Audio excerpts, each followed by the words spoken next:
Ashamaa harka fuunee daawwattoota hordoftoota keenya akkam naga keessanii nageenya koo kan jaalala kabajaa bakka isin jirtanitti isin dhaqqabachaa egaan daawwattoota keenya ajandaa tokko qabannee isiniif dhiyaannee irraa hamma xumura qophii keenyaatiin waliin turaan affeerraa keenya ajandaan sunis ajandaa baay'ee na dinqa yeroo tokko wantichummaan kenna yookaan haallummaan kenna kun baay'ee tokko na dinqa akkasumas isa qofa osoo hin taane waa'ee jijjiirachuu amantii islaamaa irraa gara amantii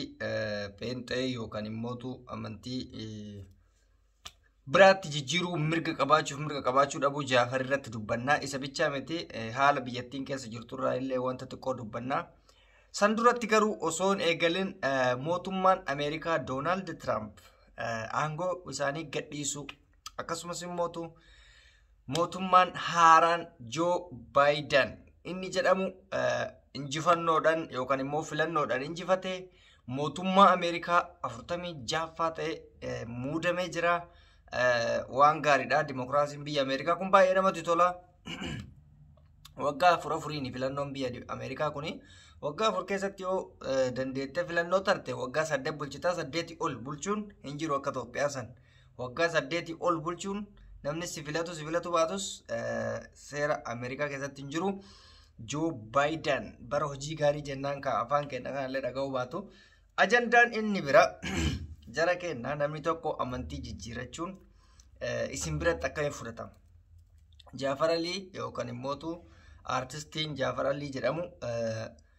amantii isaa amantii musliimaati amantii musliimaatirraa gara amantii protestaantiitti jijjiirate yookaan peenteetti jijjiirate inni sun ajandaa ta'e Facebook kanarratti baay'ee deemaa jira jara keenya nuti amma qabsoon sa'a kanatti jirru qabsoon nuti itti jirru bilisummaadha bilisummaa jechuun yoo maal jechuudha bilisummaa jechuun mirga ofii kiyyaan of ajajee of bulchuu mirga namooma kiyyaa eeggachuu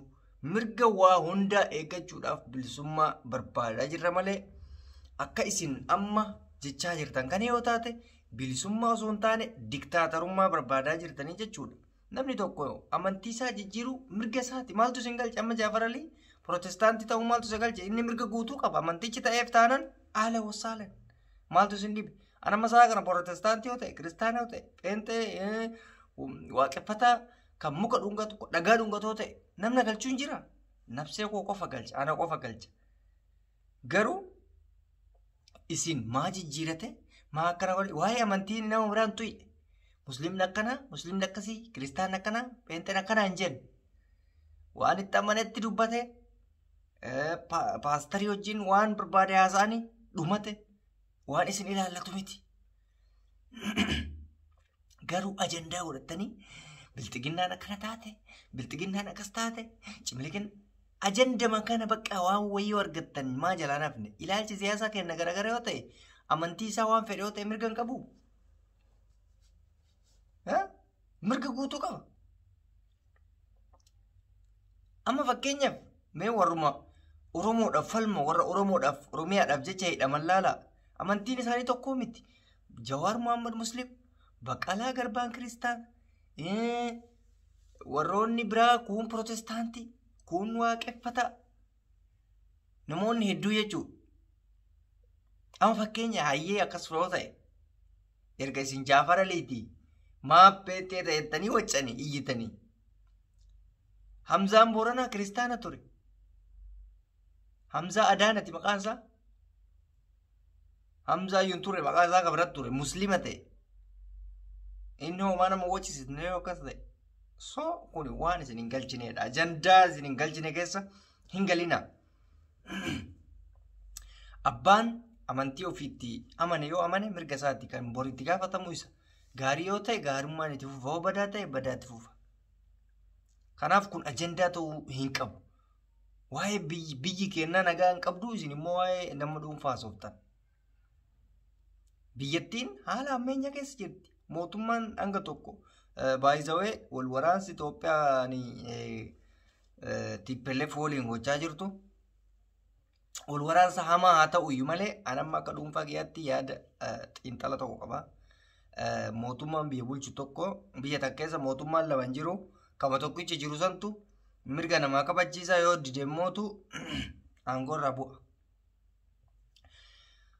Tigraay garuu akkas miti ka barbaaddu mirga ofii kabachiisuu osoo hin taane diktaatarummaa yookaan kaleessa waan nu goote san irratti kalee nu jala bultanii har'a nan bulchitan waan jedhu wayii argisiisan. Ani sitti mootu an bakka akkanaa kanatti mootu mootummaa deeggaruu baadhullee mootummaa jaalachuu baadhullee mootummaan tarkaanfii isa barbaachisu fudhatuu qabaa dhugaan hima. Maaliif saba akka Oromoo miskiina kana amma fakkeenyaaf kan mirga ofiitiif falmu yoo ta'e sirriidha deebii isaanii deebisuudha. Uummanni mirga ofiitiif miti ka falmaa jiran gaafii mirga abbaa biyyummaa miti ka gaafataa jiran diktaatarummaa argisiisuu argitee kaleessa nutu isin bulchaa ture kaleessa nutu gooftaa keessan ture har'as gooftaa keessanii nun xuyxanii naannoo kennan bulchitanii ka jedhu argisiisaa jiran. Kana mootummaan tarkaanfii barbaachisaa akka fudhatu abbaan barbaadeen fedha. Garuu yoo miidiyaa kanarraas baatee ilaaltu namni ati jabaadha namni ati guddaadha jettuun Abiyyiin diina godhatee Tigraayin immoo kan immootu TPLF warra kaleen cafacafee qeerroo 5,000 nurraa wareegesan waggaa 27 uummata Oromoo gadhiitaa ture san ani isa wajjin jira istaandii wiis Tigraay jedhaniitiin yoo faarsan caalaa waan namatti dhagahamu hin jiru. Kuni gad aantummaadha. Nama kaleessa nu cafacafaa ture diina kaleessa nu balleessaa ture warra kaleessa nadhii gammadaa lafa jalatti hanga har'aatti nurraa awwaale isin cinaa jirra mootummaa kana balleessaa yoo jettan gaafa mootummaa balleessa sitti dabruusaa hin irraanfatin. Abiyyi si cafacafee jiraatu si wayyaana yoo dhugaa si hime Tigreen deebitee aangoo san qabaturra akkanumatti Abiyyiin kun yoo ni nyaata naa wayyaana. Ana dhugaa si hima. An biltiginnaan deeggaruu argaa isaaniin fedhu. Garuu mootu Tigraay akkanarratti as deebituuf fedhu.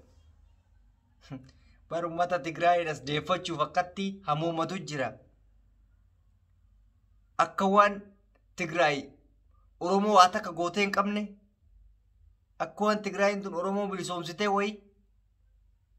yaaki diinni diinuma immootu dhukaasni jarrachi ol ergitu sun Oromiyaarra qubata malee Amaararra hin qubatu quba qabaadhu. Kan akkasitti sammuu keessatti qabadhaa isiniin jechuu barbaadatti. Waan deeggartaniif waan hin deeggarree fi waan isin galchuuf waan isin galchine adda baafadhaa uummata keenya. Lachuu diina kenna kanaafuu immoo diktaatarummaa jarri argisiiftu sun xiqqoo tuffii Oromoo waan of keessaa qabuuf mootummaan likkii akka galchu hin gaafadhaan haa likkii galchu